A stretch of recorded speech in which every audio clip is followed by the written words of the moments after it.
Hi, I'm sci-fi and fantasy author Michael LaVoice, aka LaVoice, in your head, and I'm finna talk nerdy with you. Well, I guess I'll have to do a video on this since everybody's talking about it. Yes, boys and girls, Netflix has successfully bid the winning bid in the purchase of Warner Brothers. So it's the big news of the week. They swooped in, snagged Warner Brothers out from under Paramount, and now the future of the James Gunn led DCU that was just starting to claw its way back into relevance is now under question. Because what does this mean? Does this mean all the movies will now be Netflix movies? No more theatrical releases? Will HBO Max now be moved over to Netflix? That seems to be the direction that their announcements are indicating. Now, what about shows in post production, like the long awaited but barely hyped Green Lantern TV series Lanterns? What does this mean for other films that Warner Brothers owns, like Harry Potter? Universal Studios, I mean, for crying out loud, they have an entire theme park built around that franchise. So, does not having the rights to the films affect that licensing deal? I mean, if they have to redo that licensing deal, that's going to be painful for Universal because I'm sure the Flicks is going to want a big piece of that.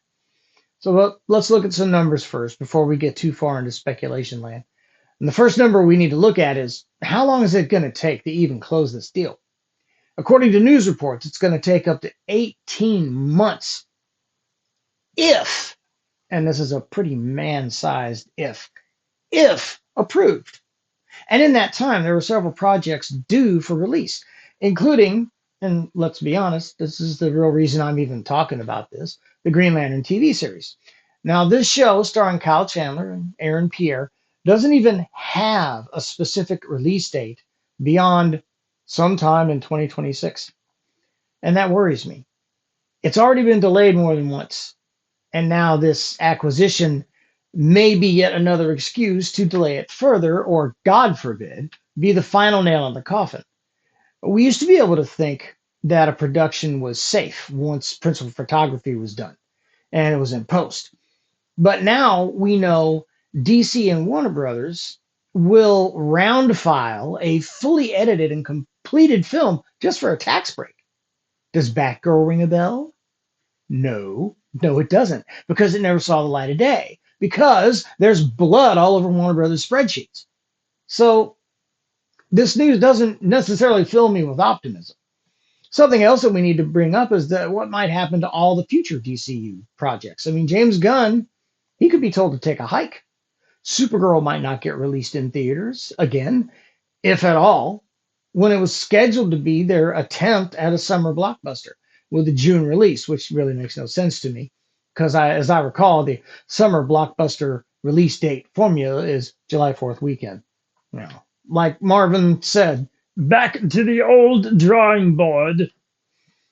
But this also puts the release of Clayface, the movie, in doubt. Okay, honestly, I don't care.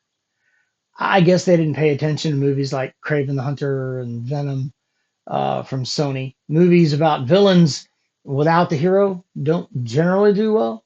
The Suicide Squad and Joker being obvious exceptions. I wasn't all that mondo excited about a Clayface movie anyway, so meh.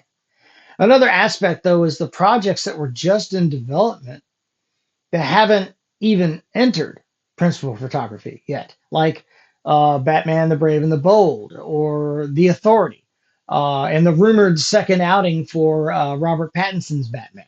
What's going to happen to those? Now, Netflix has a very formulaic approach to making original content, and sometimes it falls a little flat thanks to the utter predictability of the formula, and worse yet, sometimes the complete bastardization of the source material. I mean, I point you to projects like The Witcher, The Electric State, Old Guard 1 and 2, The Thursday Murder Club. Well, it was predictable, but it was also saved by having a stellar freaking cast. Red Notice, however, couldn't be saved. Not by the snark of Ryan Reynolds, the beefcake of The Rock, or whatever Gal Gadot brings to the table aside from a weird accent. Now, this has me concerned. Is Netflix going to assume control of how movies are made at Warner Brothers, or let their people still do their projects their way? And what about theatrical releases? Those are expensive. After shilling out 72 billion in change, I think it's up to 82 billion, 72 billion in equity for access to the extensive Warner Brothers TV and film catalog, does this automatically mean more subscribers? Because remember, kids, that's the only way Netflix currently makes their money.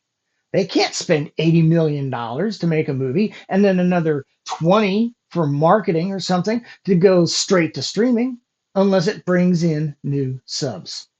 Now, USA Today reported that even if Netflix keeps releasing Warner Brothers films in theaters, the schedules may not be exactly the same way it is now. And Netflix CEO Ted Sarandos said, "I think the windows will evolve to be much more consumer friendly, to be able to meet the audience where they are quicker." That sounds an awful lot like they intend to create a hybrid system where theatrical releases are in theaters for a shorter length of time and then get a limited run as Netflix exclusives before they're available for rental on Amazon Prime or any other streamer. But films like Superman and Barbie, they needed longer theatrical runs to make back their budget and be profitable. Theater owners are already in a dither as to the possibilities looming, and they remain uncertain. Even movie producers are running scared and have sent a letter to Congress stating that Netflix, at its heart, considers time spent in a movie theater as time wasted outside of their platform. However, I mean, it should be noted that if they have skin in the game and they can make some money from a theatrical run, well, that might be incentive enough to do it. Maybe. And does this mean that HBO Max ceases to exist and is absorbed like Hulu was into Disney Plus? And what about the WB? It's been for sale as a network for a while now. Was it part of the deal? Netflix already has the WB Arrowverse shows running on it. So does this mean it gets everything else? I don't know. It's a weird time. In a press release quoted by USA Today, Netflix has said that it expects that Warner Brothers studio operations will continue and they will build on their strengths, whatever that means. I can tell you that that word expects gives them a lot of wiggle room. Of course, all this hand wringing may be for nothing because, as I said, the deal has yet to receive regulatory agency approval.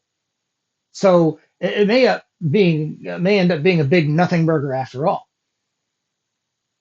Then again, maybe it's time for me to make my pitch for some of that sweet Netflix series money. Hey, Ted, I mean, Mr. Sarandos, if you're watching, Galaxy's Most Wanted would make a heck of a Ryan Gosling vehicle. Lots of series potential. I'm just saying. See you next time.